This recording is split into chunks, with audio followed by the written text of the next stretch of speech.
Duluran manut ring pangeran sami dening ngajeni wabiyantoni.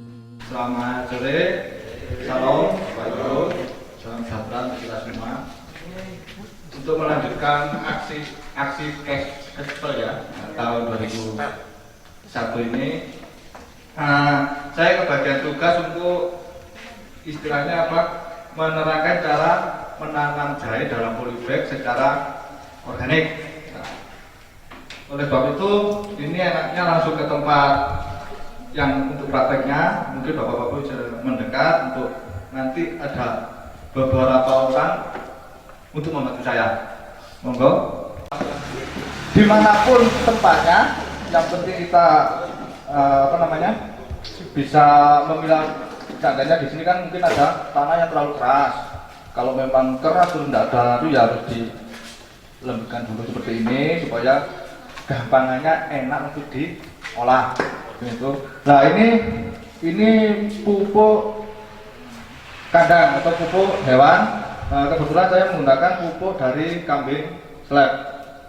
Nah ini terus yang satunya ini arang sekam bakar. Ini selain untuk mungkin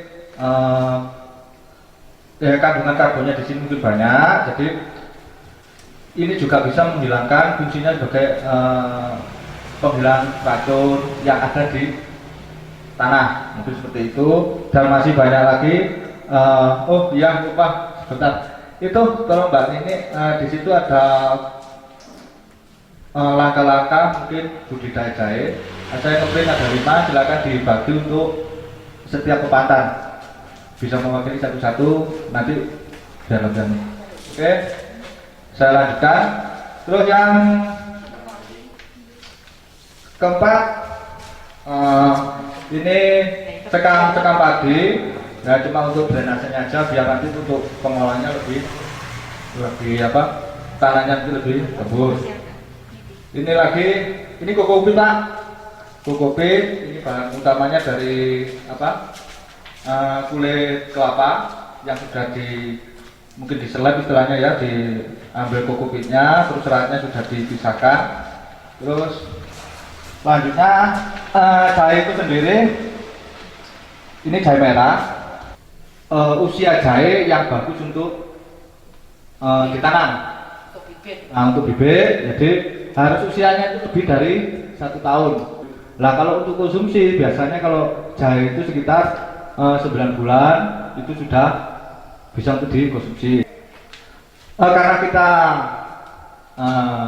budidayanya mengarah ke organik, di sini saya ada 3 macam-macam nutrisi organik. Oke, nah yang pertama ini nitrobakteri Pak. Biasanya gini, pupuk kandang yang kebanyakan orang di sini itu dia tidak mau untuk fermentasi, kebanyakan langsung untuk ditanam. Biasanya yang sudah saya praktekkan, saya gunakan untuk tanam cabai dengan percaya dirinya pakai ini tanpa difermentasi. Akhirnya di sini masih ada kandungan penyakitnya, mungkin patogen tanah atau itu virus-virusnya. Akhirnya waktu tanaman itu usia generatif dia layu. Mungkin karena ini yang belum terlalu masak. Nah, di sini saya menggunakan nitrobakter. Di sini banyak bakteri yang tujuannya solusi untuk bagi orang yang tidak mau menggunakan pupuk fermentasi. Nitrobakteri bisa disemprotkan ke tanahnya yang sudah diolah tadi. Nah, di situ kita semprotkan dengan takaran 1 gelas nitrobakteri untuk air 14 liter. Disemprotkan waktu sore hari. Kenapa? Nitrobakteri yang ini tidak boleh kena panas, karena bakterinya itu gampang mati. Jadi memang harus sore. Di sini nanti tujuannya ke arah malam dia sudah bisa memproses kondisi tanah yang sudah di lahan yang sudah diolah tadi. Nah, cara pembuatannya di berbeda saya tadi kita sudah ada, cuma kalau ini cuma banyak. Ini dari tanah di bawah kotoran hewan kandang. Kita bersihkan kandang apapun itu, ayam atau kambing atau sapi atau jenisnya ada di situ. Kita pindahkan yang kotorannya, di situ ada tanahnya. Kita ambil sekitar 5 cm dari situ. Kita ambil sekitar anggap aja 2 sekrok atau 1 sekrok. Kita tambahkan di situ urea, pupuk urea tadi. Urea itu sekitar 1 gelas atau 200 gram atau berapa itu. Nah, itu dicampur dengan air 5 liter.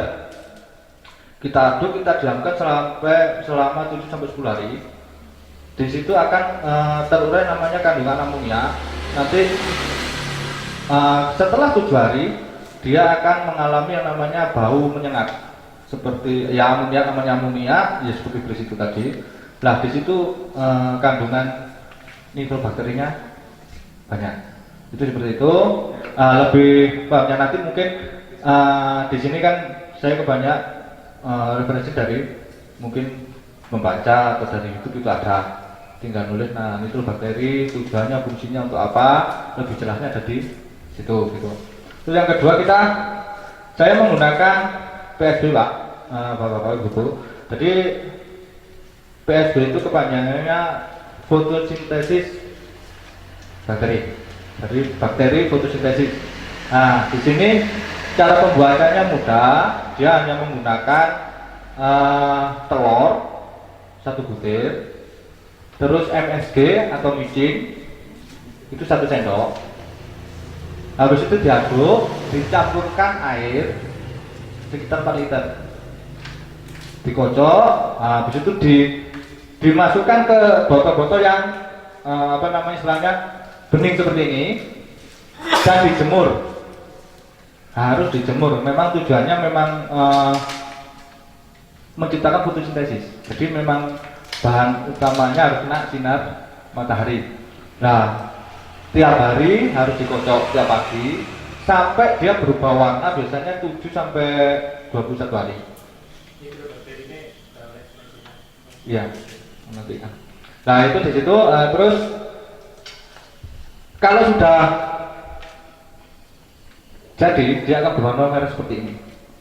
Dan tidak semua akan jadi.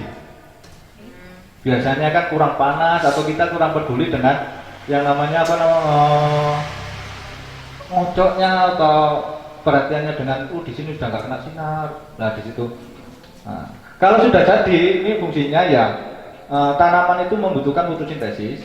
Sedangkan di musim hujan atau kayak seperti ini mungkin kena sinar matahari fotosintesis hanya 9 jam.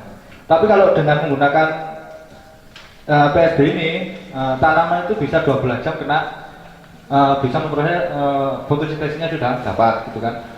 Di situ dia juga kalau terlalu panas, kalau saya membaca itu dia bisa mengurangi. Intinya sesuai dengan kebutuhan tanaman tersebut. Dia juga bisa menarik unsur nitrogen atau apapun itu lewat PSB ini. POC itu banyak macamnya, bisa untuk cara membuat juga macam-macam. Kita bisa membuatnya lewat air cucian beras, terus macam-macam di situ ada. Kalau di belakang memang panjang ini. Cuma saya singkat saja. POC itu bisa untuk kita menciptakan namanya pupuk NPK, nitrogen, fosfat, kalium. Nah, itu cara pembuatnya juga sendiri-sendiri. Nah, bahan dasarnya kalau kita buat nitrogen mungkin kita bisa dari kotoran hewan, mungkin dari kotoran kambing. Terus kalau unsur fosfatnya kita bisa menggunakan itu dari gedebok pisang atau bonggol pisang, itu kandungan fosfatnya tinggi. Terus kalau membuat POC yang kandungan kaliumnya tinggi, biasanya orang-orang di sini itu menggunakan serabut kelapa. Dan semua cara pembuatannya ada di situ. Tinggal nanti aplikasi mau membuat NPK-nya apa, N atau kandungan P atau kandungan K K-nya tinggal dibuka di situ ada. Nah kalau disahkan memang perlu panjang lebar. Yang penting tahunya di situ. Nah, terus satu lagi sebenarnya sudah habis dengan pestisida nabati. Di sini contohnya tidak ada, soalnya saya tadi di rumah sudah habis. Jadinya di situ sudah saya tulis. Mungkin kurang kelengkapannya tinggal satu pestisida nabati. Atau setengah lah, setengah. Kita taruh di tengah situ ya.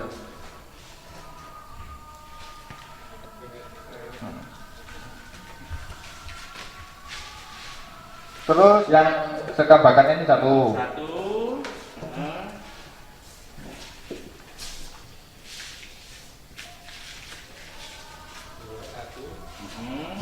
Terus ini satu sekam padinya.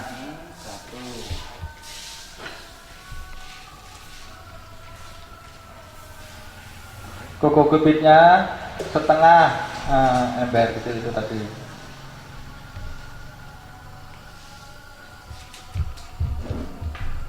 Nah, silakan ini dicampur jadi satu. Kalau saya ini hanya menggunakan manfaatkan sampah aja, akhirnya saya menggunakan itu saya belah jadi dua.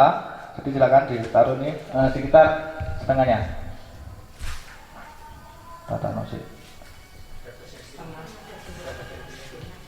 Sekitar 3 cm Pak ya. Jahenya Pak. Jadi untuk jahe ini kalau kita mau menyemai, kita potong-potong dulu setiap lehernya. Jadi kayak gini kan contohnya. Nah ini kita potong. Ada mata tungnya kan, ya ini ada lehernya lagi. Jadi gini bisa kita potong lagi gini. Mungkin kalau mau membantu saya untuk memotong yang lain, nah intinya yang penting sampean tahu untuk memilahnya ini, membaginya.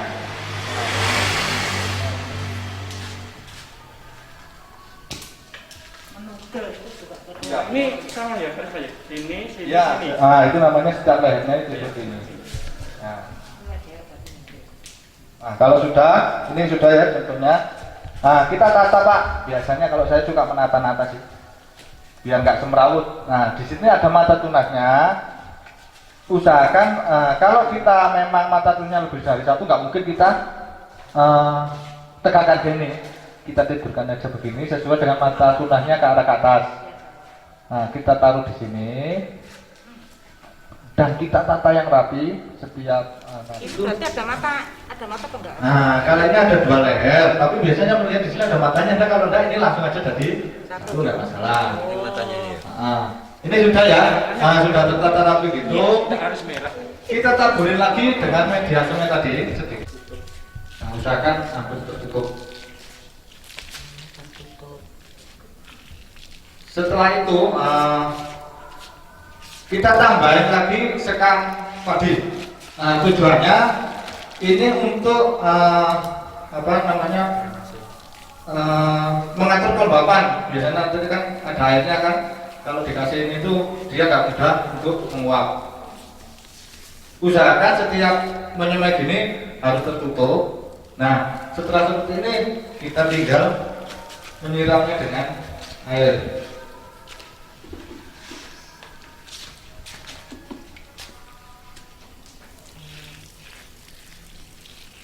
Terus dikontrol tiap harinya kondisi airnya bagaimana. Kalau memang masih basah ya nggak usah disiram lagi. Tapi kalau kekurangan air ya wajib disiram karena ini masih persemaian. Nah, ini tingkat persemaian sudah. Nah, kita lanjut. Mungkin ada pertanyaan di sini untuk penyemaiannya. Gawe tanah ya? Gimana? Enggak pakai tanah. Enggak, kalau penyemaian nggak usah pakai tanah. Dan Tapi pakai ini tadi. ya, campuran ke sini. Nah, gitu. Terus usahakan kalau mau memindah ke media tanam, dia itu kalau sudah minimal 3 sampai 5 cm. Jangan sampai daunnya sudah. Soalnya di situ nanti akarnya udah terlalu panjang. Kalau terlalu tua dipindah akan mengalami tingkat kesetresan yang tinggi gitu loh. Ambil ukuran. Nah, contohnya seperti ini. Nah, segini ini sudah bisa dipindah. Nah, seperti ini. Iya. Itu. Ini hasil semennya. Itu berarti bibitnya satu-satu. Iya, yang tadi, jadinya akan seperti ini. Nah, media tanam sama media semen itu sama. Takarannya tadi juga sama, cuma ditambah tanah. Nah, tanah pun kita melihat setiap daerah kondisi tingkat kegemburan tanah itu berbeda-beda. Di Wajak beda, di Tengkursari beda, mungkin di Donomulyo juga beda. Jadi mungkin di sini ada penanaman jahe itu yang menggunakan perbandingan yang sudah tadi dicampur, ya kan? Diperbandingkan dengan tanah 1:1. Ada yang 2:1. Biasanya kalau ini saya menggunakan 1:1 karena tanah di sini tadi saya lihat pas mayoran itu udah kecampuran keras. Terus itu kalau terlalu banyak mungkin kena air dia akan cepat mengikat. Jadi itu tidak baik untuk umbi-umbian karena akan terlalu keras. Nah, mungkin lihat dari kondisi tanahnya ini, maka ini kita menggunakan perbandingan 1:1. Nah, mungkin saya bisa dibantu. Kita takar ini, kita taruh di ember. Ada berapa ember? Mas, kalau seperti pasir wajak itu kira-kira butuh perbandingan berapa itu? Nah, pasir wajak mungkin Yang warnanya hampir sama dengan ini. ya. Kemarin saya sudah praktek itu sisa untuk tanaman cabai saya. Dicampur dengan ini, kalau dikasih air dia terlalu padat malah. Jadi tidak bisa 1:1, tapi setiap hari harus sisa. Nah, lebih bagusnya pakai yang ini malah. Kalau itu palet di sungai itu. Palet itu ukurannya banyak, tinggi. Bahkan saban kalau mau pakai palet apa namanya itu yang di got itu kan di silakan itu. Nah, itu untuk perbandingan pupuknya sedikit aja sudah nilai nutrisinya sudah lebih bagus itu. Itu kalau palet tadi. Ada berapa ini tadi? Nah, kita pakai tanahnya juga kita perbandingan 1:1. Nah, ini kalau sudah dicampur jadi satu.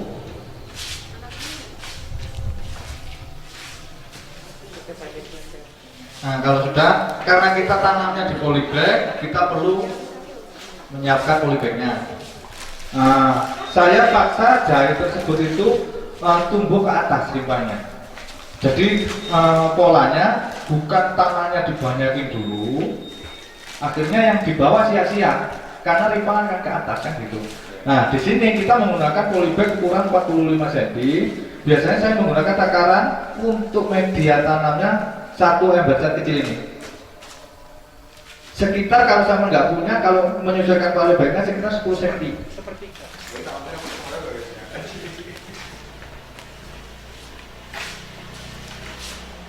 Anggap ini media semen tadi, ya kan? Dianggap media semen dan sekarang sudah ada tunahnya siap pindah tanam. Nah, ini silahkan ini dipindah ke polybag yang lebih besar atau polybag Yang sudah disediakan. ya sudah disediakan itu. Caranya? Sila, ini anggap aja media semen. Jadi kita ambil pelan-pelan. Pindah begitu. Nah, gini kan? Taruh. Oh iya. Terus diuruti. Dipuruki bener sampean. Nah, setelah ini, Ya nanti ngarepe enak iki kok kono. Iya. Ben berurutan. Ini jeruk.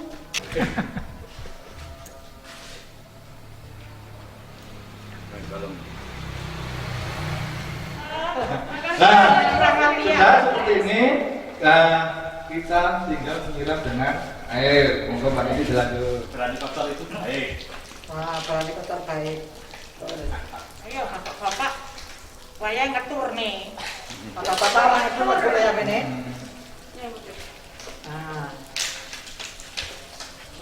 Nah, nanti kalau kan kita menggunakan polybag sistem timbun, nanti biasanya setiap 1 bulan sekali. Atau kalau gitu, kalau tidak kita melihat kondisi pertumbuhannya jahe. Biasanya nanti kalau sudah seperti ini jahe ini akan tumbuh lagi di sampingnya, anak-anaknya akan kentosnya, apa namanya itu yang bulat-bulat itu, nah itu akan nongol. Nah di situ kita pancing dengan kita kasih media lagi. sekitar 1 sampai 2 cm. Harus tertutup terus. Nah, harus tertutup. Terus agak biar memicu dia itu untuk terus bertunas. Nah, tujuannya dilipat gini ya biar agak keras, terus nantinya tinggal memanfaatkan kondisinya. Berarti tingkat tanaman Anda berarti subur. Biasanya sudah karena kurang perawatan, dia tingginya cuma segini aja. Ada yang bilang di orang-orang itu satu polder ini sampai 5 kilo, sampai 3 kilo. Kita nggak usah seperti itu, kita di sini mencoba menanam aja, kita sayang tanamannya, terus ya mencoba untuk diberi nutrisi yang pas. Untuk hasil ya yang nanti sendiri kan, berarti yang menghasilkan sana. Artinya apakah tidak ada prosentase? Artinya begini, kalau sudah ditanam seperti ini, terus 10 hari kemudian atau 1 bulan kemudian ditambah tanah itu, apakah tidak ada aturan seperti itu? Makanya nggak bisa seperti itu, kita lihat kondisi tumbuhannya. Kalau belum ada tunas gitu, lagi kasihan nanti tumbuhannya makin lagi. Berat lagi dia tumbuhnya. Terus di sini ada yang namanya gravitasi itu tadi. Yang sudah penjenengan praktekkan, ya. Itu umumnya setiap berapa bulan? Itu satu bulan sekali tumbuh. Terus ada kemarin ada yang kemarin itu saya semai gini terus tumbuhnya subur sendiri. Akhirnya copot besar. Terus tak pindah setelah 2 minggu harus timbul lagi karena kelihatan mata tunasnya. Mau nggak mau kita harus belum. Jadi nanti sampai menanam seperti ini banyak tanamannya, nanti di situ nggak bisa langsung sama semua di sebulan kali nggak. Kita lihat kondisi pertumbuhannya. Kalau ditambah seperti itu. Nah nanti setelah tanamannya itu udah tumbuh subur, kita perlu yang namanya ini. Ya ini tadi mikrobakteri.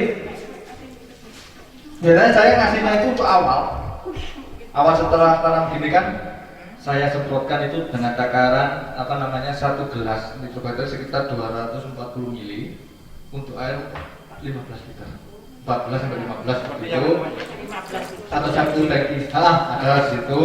Nah nanti disemprotkan ke arah tanahnya. Usahakan kalau disemprot sore hari. Karena kalau ini sampai kena sinar matahari, dia akan berkeliling buat mati. Nah ini cara menyimpannya juga gitu, harus gelap, nggak boleh kena sinar. Terus efektifnya cuma 3 bulan. Dan ini tidak bisa dicampur dengan bakteri apapun. Biasanya di setiap 3 bulan harus disemprotkan. Gitu. Biasanya bukan habisnya ini.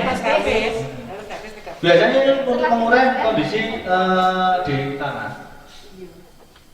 Nah di sini kan kita namanya apa nah? Ada yang suka organik, ada yang suka kimia. Apakah kimia nggak boleh?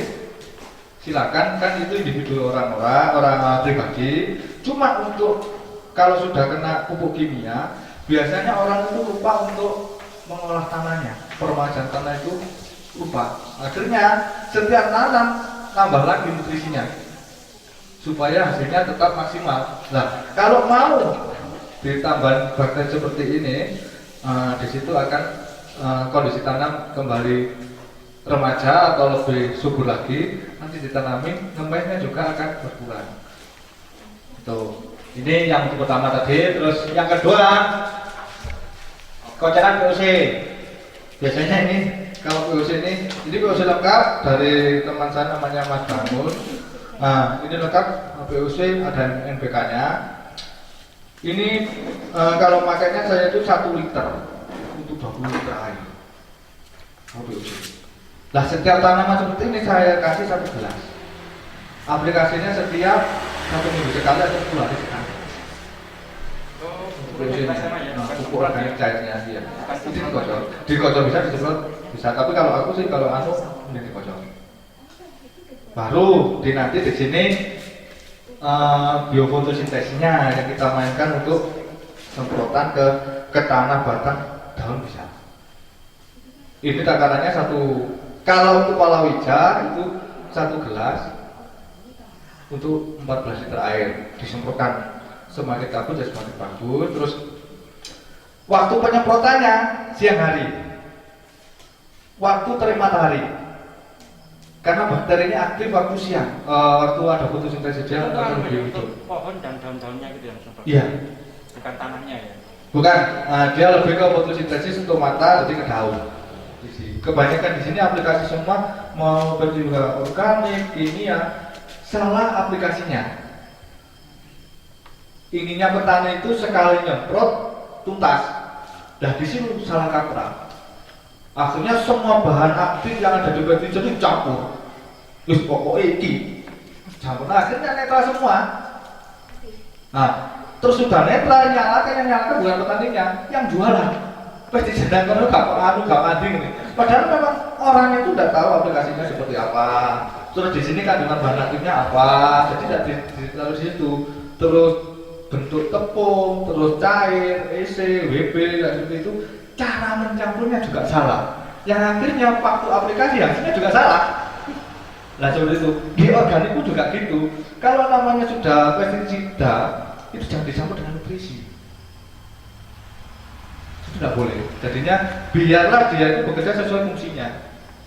Nah kalau orang nantinya di sini nggak ada waktu, nggak kober.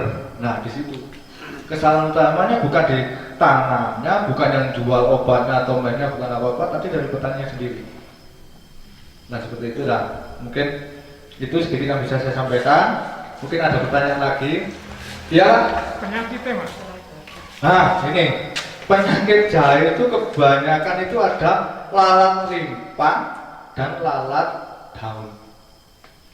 Kalau lalat limpan yang ini saya baca ya, itu dia langsung ke tanah, dia tahu rimpang mana yang sudah besar. Lah itu langsung istilahnya di situ itu dia bertelur, itu menunjukkan jahe. Nah sebelum itu terjadi, istilahnya ya untuk pencegahan kita memang harus nutrisinya harus seimbang. Terus mungkin pestisidanya atau apapun itu. Terus nanti ada yang namanya karat daun. Daun kering itu mas. Karat daun seperti itu kan. Itu ada obatnya. Kalau mengarah ini berbicara luasnya gini. Kalau mengarah pestisida kimia juga ada. Tapi organik, ya pestisida organik ada.